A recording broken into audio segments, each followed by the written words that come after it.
Soon students will be arriving at the new city centre campus of University of Wales, Newport.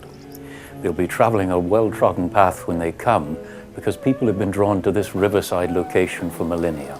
The first people known to have been here on the Lower Usk were hunters.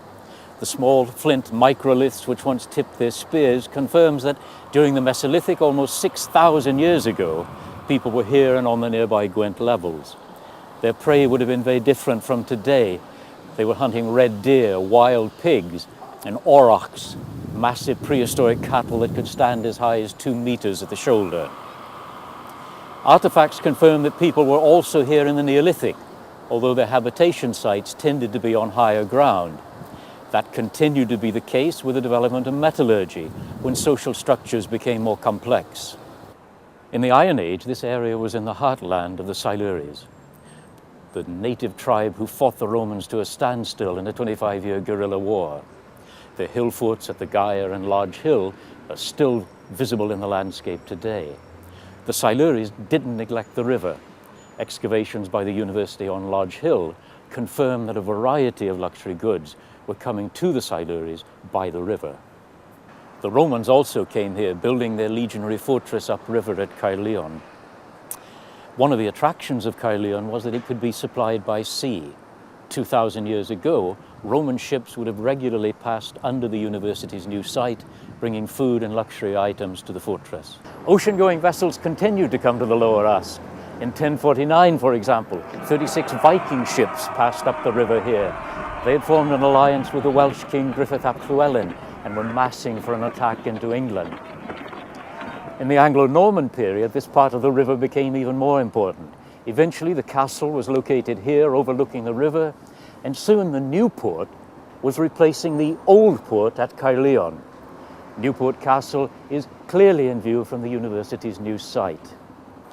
The university's new site would have provided a perfect vantage point when, in about 1469, the Newport ship limped into harbour and docked here for repairs, which at some point were abandoned, allowing the river to claim the medieval ship. It would have provided a perfect vantage point too, when in 2002, the archaeologists recovered the vessel. The maritime tradition continued to shape the area, particularly after the Industrial Revolution had transformed Newport. Newport went from a population of 750 in 1791 to almost 14,000 by 1841. One of the reasons for that industrial transformation was coal. By the outbreak of the First World War, the South Wales coalfield was producing some 56.8 million tonnes of coal every year. By 1923, Newport, which was one of the most important of those South Wales coal ports, exported nearly 7 million tonnes of coal. The university site played its role in this development. The Monmouthshire Canal joined the river, and wharves lined the river bank. Jetties extended into the river, and there was a collection of warehouses and other waterfront buildings. During the Second World War, Newport continued to be one of the main South Wales coal ports.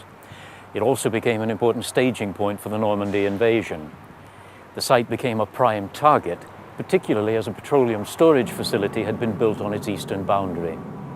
As attacks from the air began, anti-aircraft batteries ringed Newport. Nevertheless, bombing raids continued through 1940 and 1941. A Heinkel bomber was brought down, crashing at the top of Stow Hill in September of 1940. In the event, the city centre site was not bombed as heavily as some areas, in no small part thanks to the barrage balloons which floated overhead.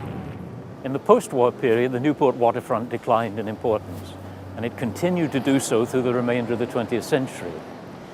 Soon, the city centre campus site accommodated nothing more than an ATS garage and car parks. Now, however, new life is being breathed into the site, and a new historical landmark is emerging with the construction of the city centre campus.